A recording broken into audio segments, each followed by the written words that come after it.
Assalamualaikum, halo anak-anak, masih bersama Pak AAN. Sebelum belajar marilah kita berdoa.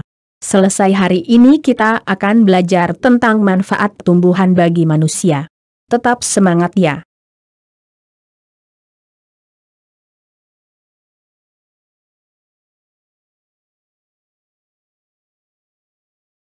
Selain bersahabat dengan sesama manusia, kita juga dapat bersahabat dengan tumbuhan.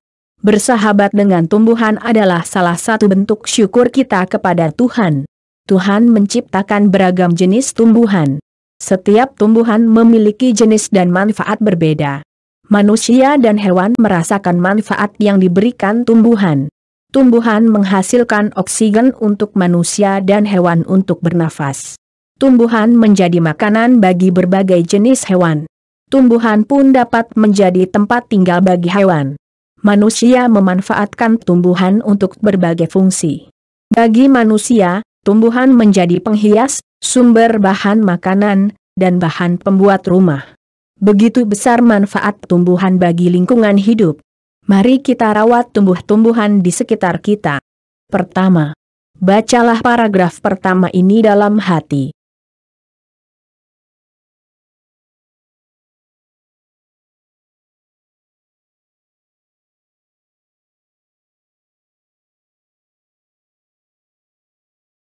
Lanjut bacalah paragraf kedua ini.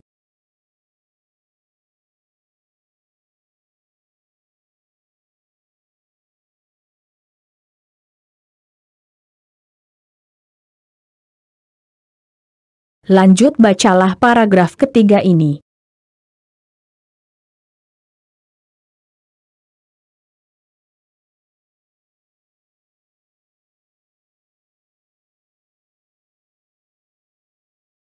Lanjut ya, bacalah paragraf keempat dan kelima ini.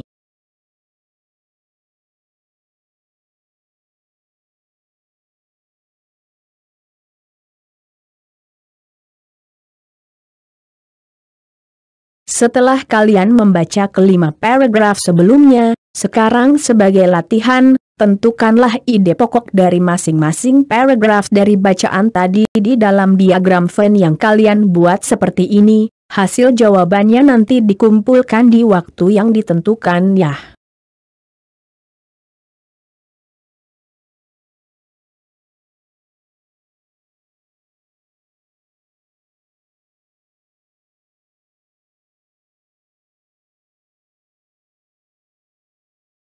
Sekarang, ayo mengamati.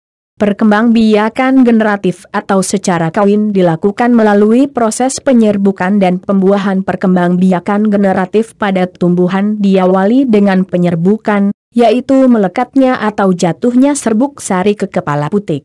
Setelah terjadi penyerbukan, pada serbuk sari tumbuh buluh serbuk sari yang menuju ke ruang bakal biji. Kemudian serbuk sari akan masuk ke ruang bakal biji melalui buluh serbuk sari.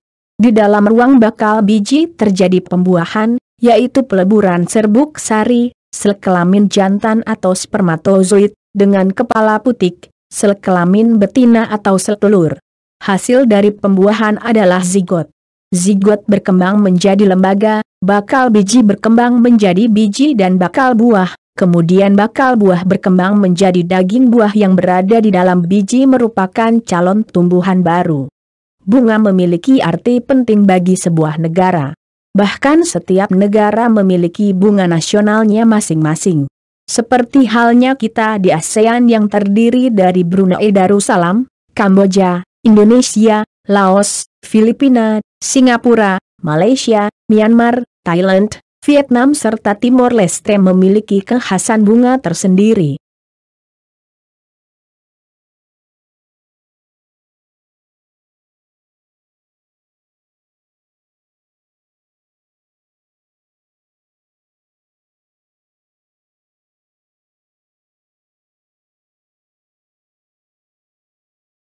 Bunga nasional Brunei Darussalam Simpor atau Dilmia fruticosa, memiliki kelopak berwarna kuning dengan daun lebar, dan tergambar pada uang kertas $1 Brunei. Keindahan bunga ini dapat kamu nikmati di sepanjang sungai, rawa, atau area pasir putih.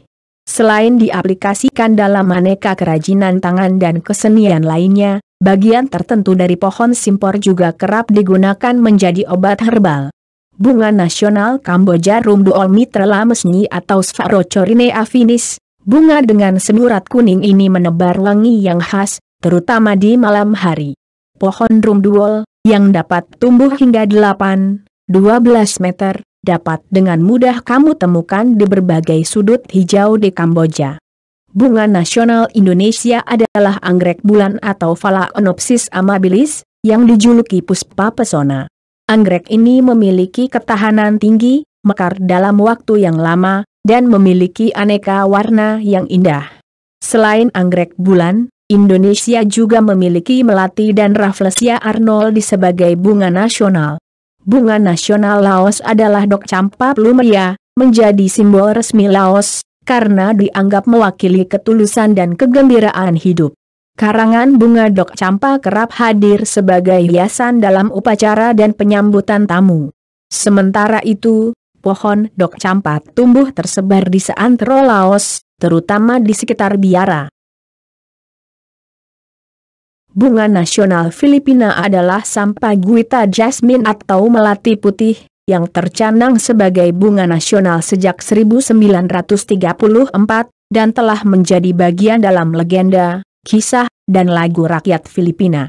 Melati putih dianggap mewakili kemurnian, kesederhanaan, kerendahan hati, dan kekuatan. Bunga nasional Singapura adalah anggrek Vandamis Joaquim, yang memiliki gradasi ungu yang anggun dan bentuk yang cantik. Anggrek Vanda ini mekar sepanjang tahun dan tercanang secara resmi menjadi bunga nasional sejak 1981.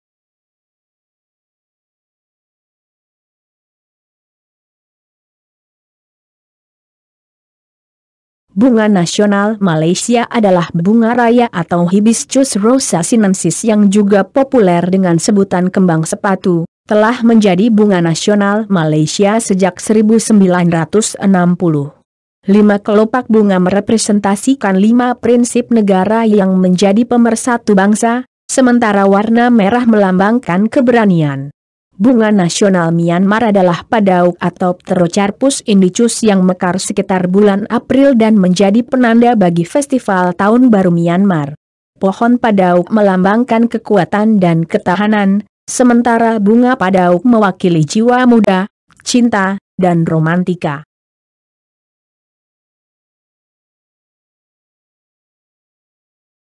Bunga nasional Thailand adalah Ratcha Fruit atau Cassia Fistulaline dengan warna kuning yang melambangkan Buddha dan keagungan.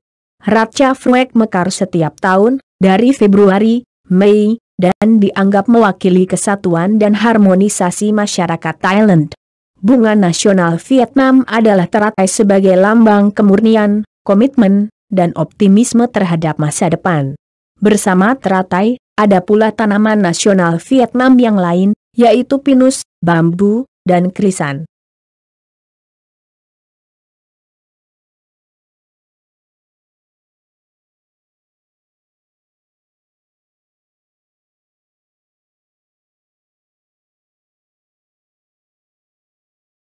ASEAN adalah organisasi yang dibentuk dan beranggotakan negara-negara yang berada di kawasan Asia Tenggara.